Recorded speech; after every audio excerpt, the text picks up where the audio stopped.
സയൻസിന്റെ രണ്ടാമത്തെ chapter inverse trigonometry ആണ് ഡിസ്കസ് ചെയ്യുന്നത്. ഈ ചാപ്റ്ററിനെ പറ്റി പറയാന്നുണ്ടെങ്കിൽ നമ്മളുടെ ഇപ്രാവശ്യത്തെ എല്ലാ ചാപ്റ്റേഴ്സ് വെച്ച് നോക്കുമ്പോൾ വളരെ ചെറിയൊരു ചാപ്റ്റർ ആണിത്. വളരെ ചെറുതാണെങ്കിൽ കൂടി കുട്ടികൾക്ക് ഏറ്റവും കുറച്ച് പേടിയുള്ള ഭാഗമാണ് ട്രിഗ്നോമെട്രി എന്ന് പറയുന്നത്. നമ്മളിവിടെ ഇൻവേഴ്സ് ട്രിഗ്നോമെട്രി ആണ് പഠിക്കുന്നത്. എങ്കിൽ കൂടി നമ്മുടെ +1 കുറച്ച് പോർഷൻസും അതുപോലെ തന്നെ നമ്മൾ ഈ വർഷം പഠിച്ച first chapter relation and functions ആ ചാപ്റ്ററിലെ കുറച്ച് ബേസിക് ഐഡിയാസ് ഒക്കെ ഉണ്ടെങ്കിലാണ് നമുക്ക് ഈ ഒരു ഇൻവേഴ്സിലേക്ക് പോകുമ്പോൾ ക്ലിയർ ഐഡിയ ഉണ്ടാവും. അപ്പോ അതിന് വേണ്ടിയിട്ട് നമ്മൾ ഫസ്റ്റ് ഇയറിൽ ട്രിഗ്നോമെട്രിക് ഫങ്ഷൻസ് ഒക്കെ കുറെ പഠിച്ചിട്ടുണ്ട് അല്ലെ. അപ്പൊ അതിനൊക്കെ മുന്നേ എന്തിനാണ് ഈ ട്രിഗ്നോമെട്രി നമ്മുടെ ഡെയിലി ലൈഫിൽ ട്രിഗ്നോമെട്രി കൊണ്ടിട്ടുള്ള ആപ്ലിക്കേഷൻസ് എന്തൊക്കെയാണെന്നറിയാം. മെയിൻ ആയിട്ട് പറയാന്നുണ്ടെങ്കിൽ നമ്മളുടെ സയൻസിന്റെ എല്ലാ ബ്രാഞ്ചസിലും ട്രിഗ്നോമെട്രിക് ആപ്ലിക്കേഷൻ ഉണ്ട്, ഇൻക്ലൂഡിങ് ബയോളജി.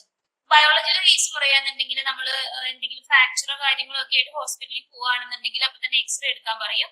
അപ്പൊ അതില് ബോൺസിന്റെ നമ്മുടെ ഇപ്പൊ പറയുന്ന വെർട്ടബ്രയുടെ ഒക്കെ എന്തെങ്കിലും ഒരു ചേഞ്ചോ അതിന്റെ ഒരു ഇനി ബെൻഡിങ്ങോ ഒക്കെ വന്നിട്ടുണ്ടെങ്കിൽ അതിന്റെ ആംഗിളും കാര്യങ്ങളും ഒക്കെ നോക്കാൻ വേണ്ടിയിട്ട് എത്രത്തോളം ക്രൂഷ്യൽ ആണ് കണ്ടീഷൻ എന്നൊക്കെ നോക്കാൻ വേണ്ടി നമ്മൾ ട്രിഗ്നോമെട്രി ഉപയോഗിക്കുന്നുണ്ട്. അതുപോലെ തന്നെ മറൈൻ ബയോളജി എന്ന് പറഞ്ഞു കഴിഞ്ഞാൽ നമുക്കൊരു ഓഷ്യൻ അല്ലെങ്കിൽ ഒരു വാട്ടർ ബോഡി അതിന്റെ ഡെപ്തിൽ എത്ര ഡെപ്തിലേക്ക് സൺലൈറ്റ് ചെല്ലുന്നുണ്ട്, ആ സൺലൈറ്റ് ചെല്ലുന്ന ഏരിയയില് ആൾഗെ ഗ്രോത്ത് എങ്ങനെയാണ്, അവിടുത്തെ ഓക്സിജൻ കണ്ടന്റ്, ഇങ്ങനത്തെ കാര്യങ്ങളൊക്കെ മെയിൻലി നമ്മൾ ട്രിഗ്നോമെട്രി ഡെപ്തും ഹൈറ്റും ഒക്കെ മെഷർ ചെയ്യാനാണ് നമ്മൾ ഉപയോഗിക്കുന്നത്. അപ്പൊ മറൈൻ ബയോളജിയിൽ ഇങ്ങനെ കുറച്ച് പഠനങ്ങൾക്കൊക്കെ ഈ ട്രിഗ്നോമെട്രി ആവശ്യമുണ്ട്. അതുപോലെ പറയുകയാണെന്നുണ്ടെങ്കിൽ ലൈഫിൽ റിഫ്രഷ്മെന്റിന് വേണ്ടി നമ്മൾ അപ്രോച്ച് ചെയ്യുന്നതാണ് മ്യൂസിക്. ഈ മ്യൂസിക്കിൽ തന്നെ പിച്ചിന്റെ വേരിയേഷൻസും കാര്യങ്ങളൊക്കെ അറിയാനായിട്ട് നമ്മൾ ട്രിഗ്നോമെട്രി ഉപയോഗിക്കുന്നു. അങ്ങനെ ഒരു wide range variety of application ആണ് ട്രിഗ്നോമെട്രിക്ക് നമ്മുടെ ലൈഫിലുള്ളത്. നമ്മളുടെ ലൈഫിൽ എല്ലാവരുടെ അച്ചീവ്മെന്റ് ആണ് ഒരു വീട് വെക്കുക. ഒരു ആർക്കിടെക്ചർ മേഖലയിൽ വളരെയധികം ആപ്ലിക്കേഷൻ ഉള്ള ഒരു ബ്രാഞ്ചാണ് ട്രിഗ്നോമെട്രി എന്ന് പറയുന്നത്. അതിന്റെ ഡിസൈനിങ് കാര്യങ്ങളിലൊക്കെ ഇതാവശ്യം. അപ്പോ നമ്മൾ ഫസ്റ്റ് ഇയർ ട്രിഗ്നോമെട്രിയുടെ മെയിൻ ആയിട്ട് ട്രിഗ്നോമെട്രിക് ഫംഗ്ഷൻസ് ഒക്കെ കുറെ പഠിച്ചിട്ടുണ്ട്. ഏതൊക്കെയായിരുന്നു? സൈൻ ഒരു ട്രിഗ്നോമെട്രിക് ഫംഗ്ഷൻ ആണ്, കോസ്, ടാൻ, കൊസീക്ക്, സീക്ക് ഇതൊക്കെ നമ്മൾ പഠിച്ചിട്ടുള്ള ട്രിഗ്നോമെട്രിക് ഫംഗ്ഷൻസ് ആണ് ഇതെല്ലാം. അതുപോലെ തന്നെ ഫംഗ്ഷൻസിന്റെ റേഡിയൻ മെഷർ, നമ്മൾ ഡിഗ്രി മെഷർ, റേഡിയൻ മെഷർ ഒക്കെ പഠിച്ചിട്ടുണ്ടായിരുന്നു. അപ്പൊ അതിൽ മെയിൻ ആയിട്ട് ഡിഗ്രി മെഷറിൽ പറയാന്നുണ്ടെങ്കിൽ 180 ഡിഗ്രി എന്ന് പറയുന്നത് നമ്മൾ റേഡിയനിൽ കണക്കാക്കുന്ന പൈ ആയിട്ടാണ്. 180 ഡിഗ്രി എന്ന് പറയുന്നത് പൈ റേഡിയൻ ആണ് നമ്മൾ എടുക്കുന്നത്. ഇതിന്റെ 180 എന്ന് പറയുന്ന പൈ ആകുമ്പോ 90 എന്ന് പറയുന്നത് എന്തായിട്ട് മാറും? 180/2 ആണ് 90 എന്ന് പറയുന്നത്. അപ്പൊ π/2 ആണ് 90 എന്ന് പറയുന്നത്. അപ്പൊ ആദ്യം കുറച്ച് റേഡിയൻ മെഷർ കൺവേർഷൻസ് നമുക്ക് ആവശ്യമായിട്ടുണ്ട്. കാരണം ഇൻവേഴ്സിലേക്ക് വരുമ്പോൾ നമ്മൾ അതിന്റെ ആപ്ലിക്കേഷൻസ് അതിന്റെ പ്രോബ്ലംസ് ഒക്കെ വരുമ്പോൾ ഈ ഒരു ബേസിക് ഐഡിയ നമുക്ക് വേണം. അപ്പൊ അതിലേക്ക് നമുക്ക് പോവാം. മെയിൻ ആയിട്ട് നമ്മൾ പറയുന്നുണ്ടെങ്കിൽ ട്രിഗ്നോമെട്രിക് റേഡിയൻ മെഷേഴ്സ് പൈ എന്ന് പറയുന്നത് നമ്മൾ 180 ആയിട്ട് കൺസിഡർ ചെയ്യാന്നുണ്ടെങ്കിൽ 180/2 ആണ് 90. അപ്പൊ റേഡിയനിൽ π/2 ആണ് 90 ആയിട്ട് നമ്മൾ കൺസിഡർ ചെയ്യുക. അതുപോലെ തന്നെ 45 എന്ന് പറയുമ്പോൾ 180/4 ആണ്. അപ്പൊ π/4 ആണ് റേഡിയൻ മെഷറിൽ 45. 30 എന്ന് പറഞ്ഞു കഴിഞ്ഞാൽ π/6 ആണ്. അതുപോലെ 60 എന്ന് പറഞ്ഞാൽ π/3 ആണ്. ഇതാണ് റേഡിയൻ മെഷറിലെ കൺവേർഷൻ. ഇതൊക്കെ നമുക്ക് ഇപ്രാവശ്യം ആവശ്യമുണ്ട്. നമ്മളിവിടെ ഇൻവേഴ്സ് ഡിസ്കസ് ചെയ്യുമ്പോൾ നമ്മളുടെ ബേസിക് ട്രിഗ്നോമെട്രി ഫംഗ്ഷൻസ് ആയിട്ടുള്ള സൈൻ, കോസ്, ടാൻ ഇവരുടെ ഒക്കെ ഇൻവേഴ്സ് നമ്മൾ എടുക്കുമ്പോൾ പ്രോബ്ലത്തിലൊക്കെ നമുക്ക് ഇത് ആവശ്യമായിട്ട് വരുന്നുണ്ട്. നമ്മൾ ഫസ്റ്റ് ഇയർ പഠിച്ചിട്ടുള്ള കാര്യമാണ്. അതുപോലെ തന്നെ ഫസ്റ്റ് ഇയറിൽ നമ്മൾ പഠിച്ചിട്ടുള്ള കാര്യമാണ് ഒരു വാല്യൂസ്. ഈ സൈൻ, കോസ്, ടാനിന്റെ ഒക്കെ വാല്യൂസ് ഉള്ള ഒരു ടേബിൾ. ഇത് നമ്മൾക്ക് മനപ്പാടായിരിക്കണം, എങ്കിലാണ് നമുക്ക് പ്രോബ്ലംസിലേക്ക് പോകാൻ പറ്റുള്ളൂ. അപ്പൊ ഇത് ഓർത്ത് വെക്കാനായിട്ട് ഒരു എളുപ്പ വഴിയുണ്ട്. നമ്മൾ ഇങ്ങനെ എഴുതി 0, 30, 45, 60, 90. ഇതില് സൈനിന്റെ വാല്യൂ മാത്രം നമ്മൾ കാണാതെ പഠിക്കാം. അതായത് സൈൻ 0, 0 ആണ്. then സൈൻ 30 1/2 ആണ്. സൈൻ 45 എന്ന് പറഞ്ഞാൽ 1/√2 ആണ്. സൈൻ 60 √3/2 ആണ്. സൈൻ 90 1 ആണ്. ഈ ഒരു റോ നമ്മൾ കാണാതെ പഠിക്കണം, അത് ആവശ്യമാണ്. ഇത് കാണാതെ പഠിച്ചു കഴിഞ്ഞാൽ നമുക്ക് ഡയറക്റ്റ് ആയിട്ട് ബാക്കിയുള്ളത് എഴുതാൻ പറ്റും. അതെങ്ങനെയാന്ന് വെച്ച് കഴിഞ്ഞാൽ നമുക്ക് ഡയറക്റ്റ് ഇതിലേക്ക് പോവാം. Sine, cos, tan 0, 30, 45, 60, 90. നമ്മൾ ഫസ്റ്റ് റോ അങ്ങനെ തന്നെ പഠിക്കണം എന്ന് പറഞ്ഞിട്ടുണ്ടായിരുന്നു. ഫസ്റ്റ് റോയില് sine 0, 0, sine 30 1/2, sine 45 1/√2, then sin 30 60 root 3/2 1. ഇനി നമുക്ക് കോസിന്റെ കിട്ടാൻ ഇത് നേരെ റിവേഴ്സ് എടുത്താൽ മതി. അതായത് ഈ 90യുടെ 1 ഇവിടെ root 3/2 ഇവിടെ എഴുതുക, 1/√2 ഇവിടെ എഴുതുക, 1/2 ഇവിടെ, then 0 ഇവിടെ. ഇത് ടാൻ കിട്ടാനായിട്ട് നമ്മൾ ഡിവൈഡ് ചെയ്യാം. അതായത് സൈൻ ബൈ കോസ് ആണല്ലോ ടാൻ. അപ്പൊ 0/1 0, then 1/2/√3/2. അപ്പോ ഡിനോമിനേറ്റർ കൺസിഡർ ചെയ്യാതിരുന്നാൽ മതി. ഡിനോമിനേറ്റർ കൺസിഡർ ചെയ്യണ്ട, ന്യൂമറേറ്റർ മാത്രം ഡിവൈഡ് ചെയ്താൽ 1/√3, 45 1, then 60 √3, then 1/0 എന്ന് പറഞ്ഞാൽ നോട്ട് ഡിഫൈൻ. ഇനി നമുക്ക് നമ്മുടെ ഫസ്റ്റ് ചാപ്റ്റർ റിലേഷൻ ആൻഡ് ഫംഗ്ഷൻസില് നമുക്ക് ഈ ചാപ്റ്ററിലേക്ക് വേണ്ട കുറെ കാര്യങ്ങൾ നമ്മൾ പഠിച്ചിട്ടുണ്ടായിരുന്നു. അതായത് ഫംഗ്ഷൻസിന്റെ കേസിൽ നമ്മൾ പറയാറുണ്ട് ഒരു ഫംഗ്ഷൻ ഇൻവേർട്ടിബിൾ ആകണം അല്ലെങ്കിൽ ഇൻവേഴ്സ് എക്സിസ്റ്റ് ചെയ്യണം എന്നുണ്ടെങ്കിൽ ആ ഫംഗ്ഷൻ 1 ആയിരിക്കണം, 1 ആയിരിക്കണം. നമ്മൾ പഠിച്ചിട്ടുണ്ട് ഒരു ഫംഗ്ഷൻ ഇൻവേർട്ടിബിൾ ആകണമെങ്കിൽ ആ ഫംഗ്ഷൻ 1 ആയിരിക്കണം, 1 ആയിരിക്കണം. അപ്പൊ മാത്രം അത് ഇൻവേർട്ടിബിൾ ആകുള്ളൂ. അപ്പൊ ഇവിടെ നമ്മൾ പഠിക്കാൻ പോകുന്നത് ഇൻവേഴ്സ് ട്രിഗ്നോമെട്രിക് ഫംഗ്ഷൻസ് ആണ്. അതായത് ട്രിഗ്നോമെട്രിക് ഫംഗ്ഷൻസ് ഒക്കെ ഇൻവേഴ്സ് ഉള്ളതാണ്. അത് എങ്ങനെ എക്സിസ്റ്റ് ചെയ്യുന്നു നമുക്ക് നോക്കാം. ട്രിഗ്നോമെട്രിക് ഫംഗ്ഷൻ നമ്മൾ പഠിച്ചു sine cos tan cot sec. Cot sec ഒക്കെ ട്രിഗ്നോമെട്രിക് ഫംഗ്ഷൻ ആണ്. അപ്പൊ ഇതിൽ ഒരെണ്ണം നമുക്ക് എടുത്തു നോക്കാം, സൈൻ എടുത്ത് നോക്കാം. അപ്പൊ ആ കേസിൽ ഇവിടെ നമ്മൾ സൈനിന്റെ നമ്മൾ ഡിഫൈൻ ചെയ്യുകയാണെങ്കിൽ സൈനിന്റെ ഡൊമൈൻ എന്ന് പറഞ്ഞാൽ റിയൽ നമ്പർ ആണ്. അപ്പൊ sine is a function from real number to -1 1 ആണ് നമുക്കറിയാം. റേഞ്ച് ആണ് -1 1. അതിന്റെ ഗ്രാഫ് ഇങ്ങനെ ഇരിക്കും. അതായത് 0യിൽ കൂടി പാസ് ചെയ്യുന്ന ഒരു വേവ് ലൈൻ സ്ട്രക്ചർ ആണ് ഗ്രാഫ്. ഇതില് എക്സ് ആക്സിനെ കോയിൻസൈഡ് ചെയ്യുന്നത് π 2π 3π -π. പൈയുടെ മൾട്ടിപ്പിൾസിലാണ് എക്സ് ആക്സിൽ ക്രോസ് ചെയ്യുക. മാക്സിമം ഓൾട്ടിറ്റ്യൂഡ് ഉള്ളത് π/2ന്റെ മൾട്ടിപ്പിൾസിലായിരിക്കും. നമുക്കറിയാം ഇത് സൈനിന്റെ ഗ്രാഫാണ്. അപ്പൊ ഇവിടെ എന്താ സംഭവിക്കുന്നത് വെച്ച് കഴിഞ്ഞാല് ഈ സൈൻ ഫംഗ്ഷൻ 1 ആണോ? ഗ്രാഫ് വെച്ച് നമ്മൾ നോക്കിക്കഴിഞ്ഞാൽ എങ്ങനെ നോക്കാം? ഈ ഗ്രാഫിൽ നമ്മൾ എക്സ് ആക്സിന് പാരലൽ ആയിട്ട് ഒരു ലൈൻ വരച്ചു കഴിഞ്ഞാല് ആ ലൈൻ ടച്ച് ചെയ്യുന്നത് ഈ ഗ്രാഫിലെ ഒരു പോയിന്റിൽ മാത്രം ആയിരിക്കില്ല. ഈ ഗ്രാഫിലെ ഒരുപാട് പോയിന്റ്സിൽ ആ ഒരു parallel line, that line parallel to the x-axis will touch many points on the graph. അതിന്റെ അർത്ഥം ഈ ഫംഗ്ഷൻ എന്തായിരിക്കില്ല, 1 അല്ല. 1 ആകണം എന്നുണ്ടെങ്കിൽ ഒരേ ഒരു പോയിന്റ്, ഒരേ ഒരു ഇമേജ് മാത്രമാണ് അവിടെ ഉണ്ടാവുള്ളായിരുന്നു, ഒരു വാല്യൂ. ഇവിടെ പറയുകയാണെങ്കിൽ സൈൻ 0 0 ആണ്, അതുപോലെ സൈൻ π അഗെയിൻ 0 വരും. അപ്പൊ ഇങ്ങനെ രണ്ട് വാല്യൂസിന് നമുക്ക് ഒരേ വാല്യൂ, ഫംഗ്ഷന്റെ വാല്യൂ വരുന്നത് കൊണ്ട് അത് 1 ആകില്ല.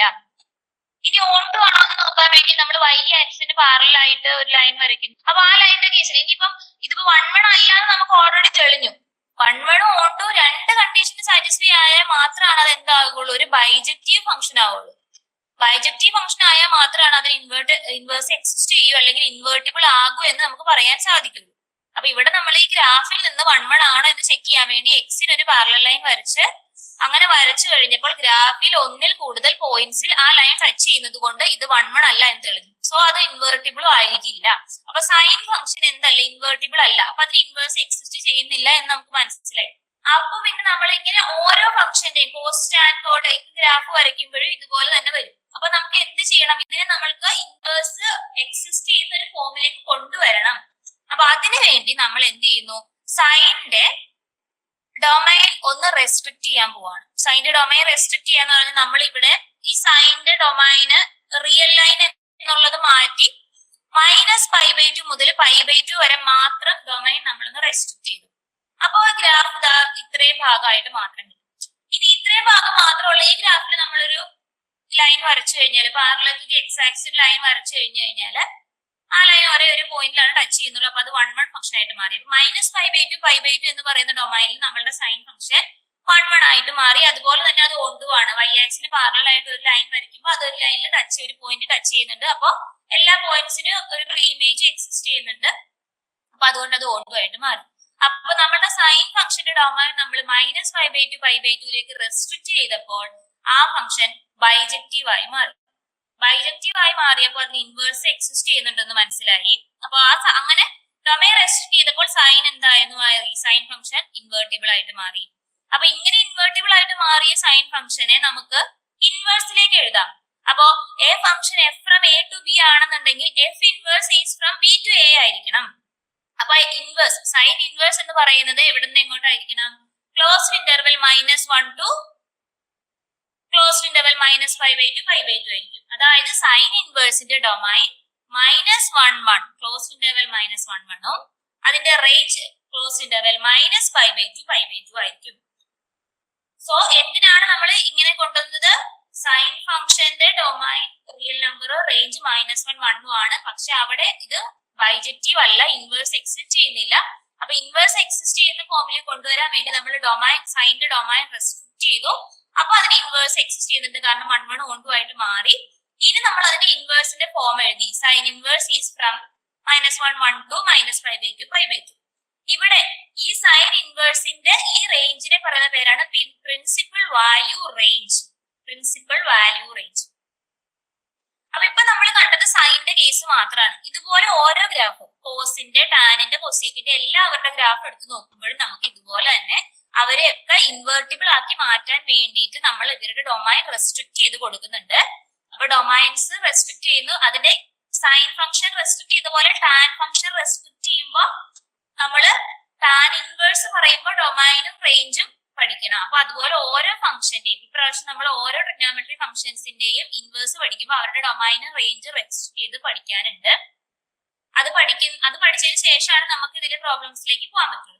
പിന്നെ ഇനി ഇവിടെ വരുന്ന ഒരു മെയിൻ കൺഫ്യൂഷൻ, മെയിൻ ആയിട്ട് തെറ്റിക്കാറുള്ള ഒരു കാര്യമാണ് sine inverse X not equal to 1/sin x. കാരണം നമ്മള് നോർമലി x⁻² എന്നൊക്കെ പറയുമ്പോൾ നമ്മൾ 1/x² എന്നൊക്കെ എഴുതാറുണ്ട്. പക്ഷെ ഇവിടെ നമുക്ക് സൈൻ ഇൻവേഴ്സ് എക്സ് എന്നുള്ളതിനെ നമുക്ക് 1/sin x എന്ന് എഴുതാൻ പറ്റില്ല, അത് ഈക്വൽ അല്ല. പക്ഷെ sin x ((−1) എന്നുള്ളത് അത് പവറാണ്, അത് ഇൻവേഴ്സ് അല്ല. ഇൻവേഴ്സ് വരുമ്പോഴാണ് നമുക്ക് ഇങ്ങനെ എഴുതാൻ പാടില്ല. പവർ ആയിട്ട് വരുമ്പോൾ -1 പവർ ആയിട്ട് വന്നു കഴിഞ്ഞാൽ നമുക്ക് അതിനെ 1/sin x എന്ന് എഴുതാം. ഇത് എപ്പോഴും തെറ്റിക്കുന്ന ഒരു കേസാണ്. ഇപ്പൊ നമ്മൾ പറഞ്ഞു ഓരോ ഫംഗ്ഷനും റെസ്ട്രിക്ട് ചെയ്തിട്ടുള്ള ഡൊമൈന് റേഞ്ച് ഉണ്ടെന്ന് പറഞ്ഞു. ഇത് പഠിക്കേണ്ടത് ഇമ്പോർട്ടന്റ് ആണ്. സൈൻ ഇൻവേഴ്സിന്റെ ഇപ്പൊ നമ്മൾ പഠിച്ചതാണ് ക്ലോസ്ഡ് ഇന്റർവെൽ -1 to 1, അവിടെ തൊട്ട് -π/2 π/2 വരെയാണ് അതിന്റെ റേഞ്ച് ഡൊമൈനും വരുന്നത്. ഇതുപോലെ കോസ് ഇൻവേഴ്സിന്റെ ഡൊമൈൻ -1 1 ആണ്, റേഞ്ച് ക്ലോസ്ഡ് ഇന്റർവെൽ 0 π ആണ്. ഒന്നുകൂടെ പിക്ചേഴ്സ് കാണിക്കണം. ഇതാണ് നമ്മളുടെ സൈൻ ഫംഗ്ഷന്റെ ഗ്രാഫ്. ഈ ഗ്രാഫിൽ നമ്മൾ പാരലൽ ആയിട്ട് ലൈൻ വരയ്ക്കുമ്പോൾ ഒന്നിൽ കൂടുതൽ പോയിന്റ് ടച്ച് ചെയ്യുന്നത് കൊണ്ട് 1 1 അല്ല, അതുകൊണ്ട് നമ്മൾ അതിന്റെ ഡൊമൈൻ റെസ്ട്രിക്ട് ചെയ്തു. ഈ -π/2 π/2 എന്ന് പറഞ്ഞാൽ ഈ ഒരു ഇവിടെ റെസ്ട്രിക്ട് ചെയ്യുമ്പോൾ 1 1 ആയി. ഇനി ഈ -π/2 π/2 മാത്രമല്ല നമുക്ക് റെസ്ട്രിക്ട് ചെയ്യാൻ പറ്റുക. ഇതുപോലെ ഈ ഒരു കേർവ് വരുന്ന എല്ലായിടത്തും ഇത് 1 1 ആയിരിക്കും. ഫോർ എക്സാമ്പിൾ പറയുമ്പോൾ -π/2 മുതൽ 3π/2 വരെ എടുത്തു, അപ്പോഴും ഇങ്ങനെ ഒരു കേർവ് ആണ് കിട്ടുക. അതും 1 1 ആയിട്ടുള്ള ഒരു റീജിയൻ ആണ്. അതുപോലെ തന്നെ ഇപ്പുറത്തെ ഭാഗത്ത് നമുക്ക് എടുക്കാൻ പറ്റും -3π/2 തൊട്ട് -π/2 വരെ. അങ്ങനെ ഓരോ കേർവ് നമുക്ക് എടുക്കാം. അങ്ങനെയുള്ള ഏത് വേണമെങ്കിലും നിങ്ങൾക്ക് എടുക്കാം. നമ്മൾ ഇവിടെ ഒരു ഫിക്സ്ഡ് ആയിട്ട് എടുക്കുന്ന -π/2 മുതൽ π/2 വരെ എടുക്കുന്നതേ ഉള്ളൂ. ജനറൽ ആയിട്ട് -π/2 π/2 അവിടെയും ഇത് 1 1 കൊണ്ടും ആണ്. അപ്പൊ സൈനെ നമ്മൾ അങ്ങനെ റെസ്ട്രിക്ട് ചെയ്തു. അപ്പൊ അതിന്റെ പ്രിൻസിപ്പൽ വാല്യൂ റേഞ്ച് നമുക്ക് അങ്ങനെ കിട്ടി. അപ്പൊ ഇതുപോലെ നമ്മൾ ഓരോ ഗ്രാഫും സ്റ്റഡി ചെയ്ത് അതിനെ ഓരോന്നിനെ റെസ്ട്രിക്ട് ചെയ്തിട്ടുണ്ട്. അപ്പൊ അതില് സൈനിന്റെ നമ്മൾ ഓൾറെഡി പഠിച്ചു. ഇനി കോസിന്റെ ആണ്. കോസിന്റെ കാണാതെ പഠിക്കുക. ഡൊമൈൻ -1 1 ആണ്, ക്ലോസ്ഡ് ഇന്റർവെൽ -1 1 ആണ്, റേഞ്ച് 0 π ആണ്. അതുപോലെ ടാൻ ഇൻവേഴ്സിന്റെ ഡൊമൈൻ റിയൽ നമ്പേഴ്സ് ആണ്, റേഞ്ച് ഓപ്പൺ ഇന്റർവെൽ -π/2 π/2 ആണ്. കോട്ട് ഇൻവേഴ്സിന്റെ real number to open interval 0 π. Sec ഇൻവേഴ്സിൽ പറയുമ്പോൾ റിയൽ നമ്പേഴ്സിൽ എല്ലാം എടുക്കാം, ബട്ട് -1 1 എക്സ്ക്ലൂഡഡ് ആണ്. -1 1 എന്നുള്ള ഓപ്പൺ ഇന്റർവെൽ ഒഴിവാക്കി ബാക്കി ഏത് റിയൽ വാല്യൂ വേണമെങ്കിലും ഡൊമൈനിൽ എടുക്കാം. റേഞ്ചില് ക്ലോസ്ഡ് ഇന്റർവെൽ 0 π, 0 മുതൽ 180 വരെയുള്ള എല്ലാ വാല്യൂ എടുക്കാം. പക്ഷെ π/2 എന്ന് പറയുന്ന വാല്യൂ മാത്രം നമ്മൾ എടുക്കുന്നില്ല. അതുപോലെ കൊസീക്ക് പറയുമ്പോൾ ഡൊമൈനിലെ റിയൽ നമ്പേഴ്സിൽ നിന്ന് ഓപ്പൺ ഇന്റർവെൽ -1 1 ഒഴിവാക്കിയിരിക്കുന്നു. റേഞ്ചില് -π/2 മുതൽ π/2 വരെയുള്ള എല്ലാ വാല്യൂ എടുക്കാം, പക്ഷെ 0 എടുക്കുന്നില്ല. ഇത്രയാണ് കാണാതെ പഠിക്കേണ്ട വാല്യൂസ്. നമ്മൾ ഇമ്പോർട്ടന്റ് ആയിട്ട് പഠിച്ചിരിക്കേണ്ടതാണ്. ക്ലിയർ ആയോ? നെക്സ്റ്റ് നമ്മൾ നേരത്തെ പറഞ്ഞിട്ടുള്ള സൈൻ കോസ് ടാന്റെ വാല്യൂസ് ആണ്. 30 60 90 0 45ന്റെ വാല്യൂസ് ആണ് പറഞ്ഞിട്ടുള്ളത്. ഇനി എന്താണ് പ്രിൻസിപ്പൽ വാല്യൂ? പ്രിൻസിപ്പൽ വാല്യൂ ആണ് നമ്മൾ ഫസ്റ്റ് ഈ ചാപ്റ്ററിൽ ഐഡന്റിഫൈ ചെയ്യുന്നത്. The value of an inverse trigonometric function which lies in the principal branch is called principal value of അതായത് the value of the trigonometric ഫംഗ്ഷന്റെ value which lies in the principal branchന്റെ ഉള്ളിൽ കിടക്കുന്ന inverse ഫംഗ്ഷന്റെ വാല്യൂവിനെയാണ് നമ്മൾ principal value എന്ന് വിളിക്കുന്നത്. ഇവിടെ നമ്മൾ ഓർത്ത് വെക്കേണ്ട ഒരു ഇക്വേഷൻ ആണത് സൈൻ ഇൻവേഴ്സ് എക്സ്. നമ്മൾ ഈ ഇൻവേഴ്സുകളിലേക്ക് പോവാണ്. അപ്പോ സൈൻ ഇൻവേഴ്സ് എക്സ് എന്ന് പറയുന്നത് y ആണെങ്കിൽ എക്സിന്റെ വാല്യൂ എന്തായിരിക്കും? Sine y. Sine inverse X എന്ന് പറയുന്നത് y ആണെങ്കിൽ എക്സിന്റെ value then x equal to sin y ആയിരിക്കും. അതെങ്ങനെ എളുപ്പത്തിൽ മനസ്സിലാക്കാന്ന് വെച്ച് കഴിഞ്ഞാല് sine inverse X equal to y എന്ന് പറയുമ്പോൾ സൈനെ നമ്മൾ എന്ത് ചെയ്യുന്നു? വൈയുടെ ഭാഗത്തേക്ക് കൊണ്ടുവരുന്നു, വൈയുടെ സൈഡിലേക്ക് കൊണ്ടുവരികയാണ് ചെയ്യുന്നത്. അപ്പോ sine inverse equal to cross ചെയ്തിട്ട് വേണം വൈയുടെ അടുത്തേക്ക് പോകാൻ. സൈൻ ഇൻവേഴ്സ് എന്നുള്ള ആ ഫംഗ്ഷൻ ഈക്വൽ ടു ക്രോസ് ചെയ്ത് വേണം വൈയുടെ അടുത്തേക്ക് പോകാൻ. അപ്പോ ഈക്വൽ ടു ക്രോസ് ചെയ്യുമ്പോൾ എന്തായിട്ട് മാറുന്നത്? ഇൻവേഴ്സ് മാറി സൈൻ ആയിട്ട് മാറും. അപ്പൊ എക്സ് മാത്രം അവിടെ നിർത്തിക്കൊണ്ട് സൈൻ ഇൻവേഴ്സ് വൈയുടെ സ്ഥലത്തേക്ക് പോകുന്നു. അപ്പൊ അത് സൈൻ വൈ ആയിട്ട് മാറും. ഇത് നമ്മൾ നോട്ട് ചെയ്യേണ്ട ഒരു കാര്യമാണ് ഈ ചാപ്റ്ററിലെ എല്ലാ പ്രോബ്ലത്തിലും ആവശ്യമുള്ളത്. അതായത് ഈ given sin inverse x equal to y then x equal to sin y. അപ്പൊ എക്സിന്റെ വാല്യൂ എന്തായിരിക്കും? Sine Y. നമ്മൾ ഫസ്റ്റ് പ്രോബ്ലത്തിലേക്ക് പോവാണ്. Very important. Find the principal value of sin inverse 1/2. sin inverse 1/2 ന്റെ പ്രിൻസിപ്പൽ വാല്യൂ നമ്മൾ കാണും. അപ്പൊ ഇങ്ങനെ ഒരു ക്വസ്റ്റ്യൻ നമ്മുടെ കയ്യിൽ കിട്ടിക്കഴിഞ്ഞാൽ നമ്മൾ ആദ്യം ചെയ്യേണ്ടത് ഇത്രയേ ഉള്ളൂ. നമ്മുടെ ക്വസ്റ്റ്യൻ sin inverse 1/2, ആ ക്വസ്റ്റ്യന് പകരം നമ്മൾ y കൊടുക്കാം. let y equal to sin inverse 1/2. നമ്മുടെ ക്വസ്റ്റ്യന് പകരം y നോക്കും. ഇനി നമ്മൾ എന്ത് ചെയ്യുന്നു? ആ ഇൻവേഴ്സിനെ സൈൻ ഇൻവേഴ്സിനെ ഈക്വൽ ടു ക്രോസ് ചെയ്ത് വൈയുടെ അടുത്തേക്ക് കൊണ്ടുവന്നു. അപ്പൊ ആ സൈൻ ഇൻവേഴ്സ് എന്തായിട്ട് മാറി? സൈൻ ആയിട്ട് മാറി. സൈൻ y equal to 1/2 എന്ന് വന്നു. ഇനി നമ്മളുടെ കയ്യിലുള്ള ടേബിൾ അനുസരിച്ച് നമ്മൾ നോക്കണം സൈൻ y equal to 1/2. സൈനിന്റെ ഏത് വാല്യൂവിനാണ് 1/2 കിട്ടുക നമ്മൾ നോക്കാം. സൈനിന്റെ ഏത് വാല്യൂവിനാണ് 1/2 കിട്ടുക? നമ്മൾ ടേബിൾ നോക്കുമ്പോൾ നമുക്ക് മനസ്സിലാവും സൈൻ 30 ആണ് 1/2. 30 എന്ന് പറഞ്ഞാൽ π/6. അപ്പൊ സൈൻ π/6 ആണ് 1/2. നമ്മളിപ്പോ പറഞ്ഞത് സൈൻ y equal to 1/2. അപ്പൊ നമുക്കിപ്പോ അറിയാം സൈൻ π/6 equal to 1/2. അപ്പൊ വൈയുടെ വാല്യൂ എന്താ നമുക്ക് മനസ്സിലായി? y equal to π/6 എന്ന് നമുക്ക് മനസ്സിലായി. അപ്പൊ നമ്മൾ എങ്ങനെയാണ് ആദ്യം ചെയ്യേണ്ടത്? നമ്മളുടെ question y equal to sin inverse 1/2 കൊടുക്കുക. അതിനുശേഷം സൈൻ ഇൻവേഴ്സിനെ ഈക്വൽ ടു ക്രോസ് ചെയ്ത് നമ്മൾ വൈയുടെ അടുത്തേക്ക് കൊണ്ടുവരുന്നു. അപ്പോൾ സൈൻ y equal to 1/2 എന്നായി. നമ്മൾ ടേബിൾ ചെക്ക് ചെയ്യാം. നമ്മളത് ഓൾറെഡി കാണാതെ പഠിക്കുന്ന ടേബിള്. അപ്പൊ സൈനിന്റെ ഏത് വാല്യൂനാണ് 1/2 കിട്ടുക നമ്മൾ നോക്കുമ്പോൾ സൈൻ 30 ആണ് 1/2 മനസ്സിലായി. ഈ 30 എന്ന് പറഞ്ഞാൽ സൈൻ π/6 ആണ്. So sine π/6 equal to 1/2. That means y equal to π/6 എന്ന ആൻസർ. ഇതാ ഇത്രയേ ഉള്ളൂ. വളരെ സിമ്പിൾ ആണ്.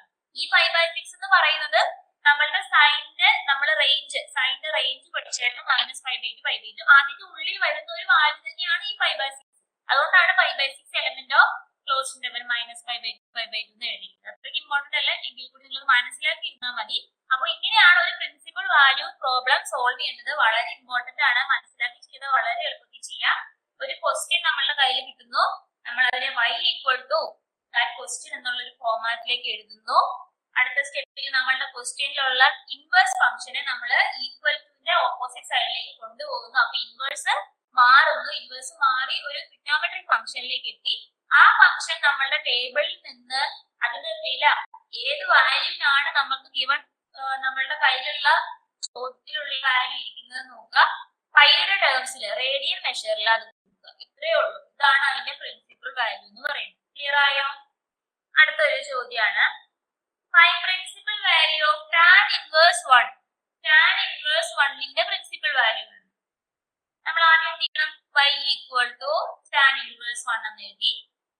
അപ്പൊ അടുത്ത സ്റ്റെപ്പിൽ tan inverse ക്ലോസ് ചെയ്ത് വൈയുടെ അടുത്തേക്ക് വന്നപ്പോൾ tan y equal to 1 എന്നായി. അപ്പൊ നമ്മൾ ഈ ടേബിൾ നോക്കുമ്പോൾ നമുക്ക് മനസ്സിലാവും ടാനിന്റെ ഏത് വാല്യൂവിനാ 1 കിട്ടുക? tan π/4 എന്നാണ് 1 കിട്ടുക. അപ്പൊ നമുക്ക് y-യുടെ value y equal to π/4.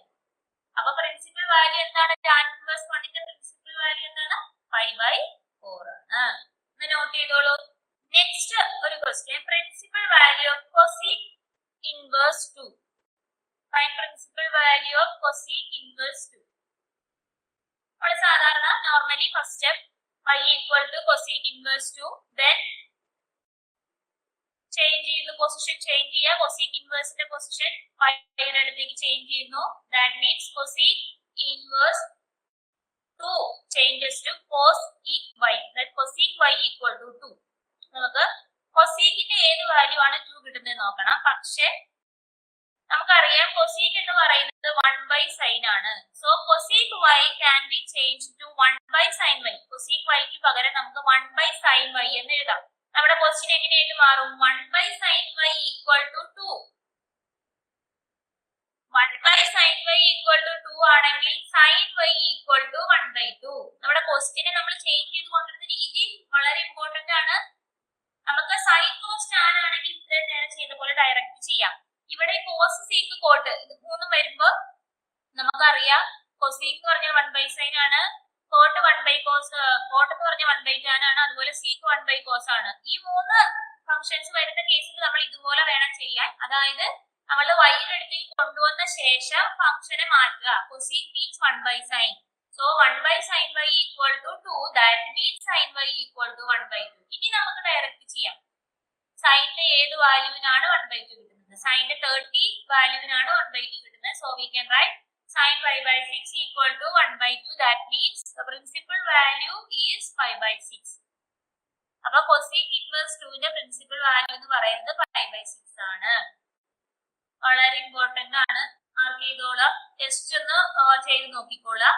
cosec inverse 2 മുതൽ ചെയ്യാം. y equal to cosec inverse 2, then cosec y equal to 2, sin y equal to 1/2, then we get sin pi/6 equal to 1/2. So principal value is pi/6.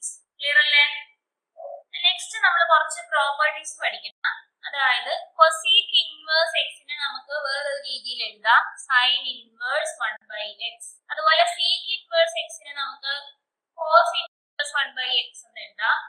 Also cot inverse x equal to tan inverse 1/x. നമ്മളിപ്പോ പറഞ്ഞ കാര്യങ്ങളാണ്. ഒന്ന് പ്രോപ്പർട്ടിയിലേക്ക് മാറ്റിയതേ ഉള്ളൂ. Properties 3 properties not ചെയ്യുക.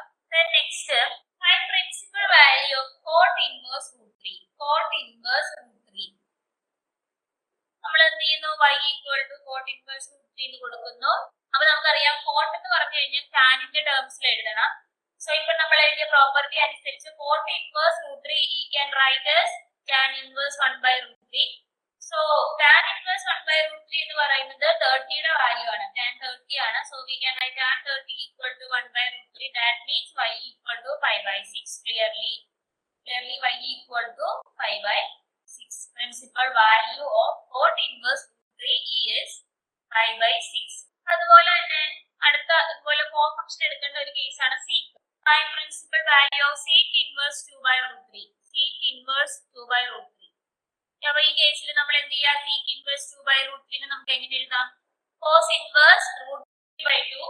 So cos inverse √3/2. cos ന് √3/2 കിട്ടുന്നത് 30 ലാണ്. So we can write 30 means pi/6. So y equal to pi/6. Clearly. Next ഒരു പുതിയ ടൈപ്പ് ക്വസ്റ്റ്യൻ ആണ്. അവിടെ നിങ്ങൾ മനസ്സിലാക്കേണ്ട കാര്യം ഇതേ ഉള്ളൂ. നമുക്ക് ഓൾറെഡി അറിയാവുന്നതാണ്, കഴിഞ്ഞ ഫസ്റ്റ് ഇയറിൽ പഠിച്ചതാണ്. sin of minus x equal to minus sin x. sin minus theta means minus sin theta നമുക്ക് എഴുതാം. അപ്പൊ അതാണ് നമ്മളിവിടെ -1/2. നമ്മൾ എന്ത് ചെയ്യുന്നു? sin inverse -1/2 equal to y കൊടുത്തു. So we get -1/2 equal to sin y. നമ്മൾ പൊസിഷൻ ചേഞ്ച് ചെയ്തു. Then നമുക്ക് എന്തറിയാം? -1/2 അല്ലെങ്കിൽ 1/2. സൈനിന് 1/2 കിട്ടുന്ന വാല്യൂ എന്ന് പറഞ്ഞാല് 30 ആണ്, pi/6 ആണ്. നമുക്ക് മൈനസ് വെളിയിലെടുത്ത ശേഷം -1/2 എന്ന് പറഞ്ഞു കഴിഞ്ഞാൽ -sin pi/6 ആണെന്ന് അറിയാം. So we can write -sin pi/6 equal to sin y. സൈന്റെ ടേംസിൽ എഴുതി. ഇനി അറിയാം -sin x എന്ന് പറഞ്ഞാൽ എങ്ങനെ എഴുതാം? sin -x എന്ന് എഴുതാം. അപ്പൊ ഈ -sin pi/6 എന്നുള്ളത് നമുക്ക് sin -pi/6 എന്ന് കൊടുക്കാം. സോ y-യുടെ വാല്യൂ -pi/6 ആണ്. y-യുടെ വാല്യൂ -pi/6 ആണ്. this pi/6 ഈ -pi/6 എന്ന് പറയുന്നത് നമ്മളുടെ റേഞ്ചിന്റെ ഉള്ളിലുള്ളതാണ്, അതുകൊണ്ട് അക്സെപ്റ്റഡ് വാല്യൂ ആണ്. അത് അങ്ങ് ഷുവർ ആക്കാൻ വേണ്ടി അങ്ങനെ എഴുതിയിരിക്കുന്നേ ഉള്ളൂ. നിങ്ങൾ y equal to -pi/6 വരെ ചെയ്താൽ മതിയായിരിക്കും. അത്രയും ഓക്കെ ആണ്. അപ്പൊ ഇതൊരു അടുത്ത ടൈപ്പ് പ്രോബ്ലം ആണ്. നെഗറ്റീവ് വരുമ്പോ എങ്ങനെയാണ് അത് സോൾവ് ചെയ്യേണ്ടതെന്നാണ്. Sine minus X equal to minus sine x എന്നുള്ള പ്രോപ്പർട്ടിയാണ് നമ്മൾ ഇവിടെ ഉപയോഗിക്കുന്നത്. അപ്പൊ ഇവിടെ ഈ സെയിം ടേംസിൽ വരുന്ന 3 കാര്യങ്ങളുണ്ട്. അതായത് സൈൻ ഇൻവേഴ്സ് മൈനസ് എക്സ് എന്ന് പറയുന്നത് മൈനസ് സൈൻ ഇൻവേഴ്സ് എക്സ് ആണ്. Where X lies -1 closed interval -1. ഇതുപോലെ തന്നെ tan inverse minus X equal to minus tan inverse X where X element of real number. Third one, cosec inverse minus x we can write as minus cosec inverse x where mod x greater than or equal to 1. ഇത് മൂന്നും ഇപ്പോൾ ചെയ്യുന്ന പോലെ ചെയ്യേണ്ട properties ആണ്, അത് not ചെയ്യേണ്ട properties ആണ്. അപ്പൊ ഇതനുസരിച്ച് നമ്മൾ അടുത്ത ടാനിന്റെ കേസ് നോക്കാണ്. ടാൻ ഇൻവേഴ്സ് മൈനസ് √3 നമുക്ക് എങ്ങനെ ഫ്ലിപ്പ് ചെയ്യാം? Minus tan inverse √3. അപ്പൊ നമുക്കറിയാം ടാനിന്റെ √3 വരുന്ന വാല്യൂ ഏതാന്ന് ഡയറക്റ്റ് ടേബിളിൽ നമുക്ക് ഇനി എടുത്താൽ മതി. നമ്മൾ ഇത്ര നേരം പ്രോബ്ലം ചെയ്ത് നമുക്ക് മനസ്സിലായി. അപ്പൊ ഈ ടാൻ √3 വരുന്ന വാല്യൂ 5/3 ആണ്. അപ്പൊ നമ്മളുടെ ആൻസർ -5/3 എന്ന് ഡയറക്റ്റ് കിട്ടും. അപ്പൊ ഇതിനൊക്കെ radian measure, degree measure, radian measure convert ചെയ്യാനും അപ്ലൈ ചെയ്യാനും അറിയാമായിരിക്കണം. ടേബിൾ മനപ്പാടാക്കിയാലാണ് ഫുള്ളി ചെയ്യാനും പറ്റും. അതുപോലെ തന്നെ cosec inverse minus √2. Cosec inverse minus √2 നമ്മൾ എങ്ങനെ എഴുതും? മൈനസ് കൊസീക് ഇൻവേഴ്സ് √2 എന്ന് എഴുതി. ഇനി കൊസീക് ആയതുകൊണ്ട് നമുക്ക് അതിനെ സൈൻ 1/√2, സൈൻ ഇൻവേഴ്സ് 1/√2. ഇനി സൈനിന് 1/√2 കിട്ടുന്നത് 5/4 ആയതുകൊണ്ട് നമ്മളുടെ വാല്യൂ -5/4 ആണ്. നമ്മളുടെ ആൻസർ -5/4.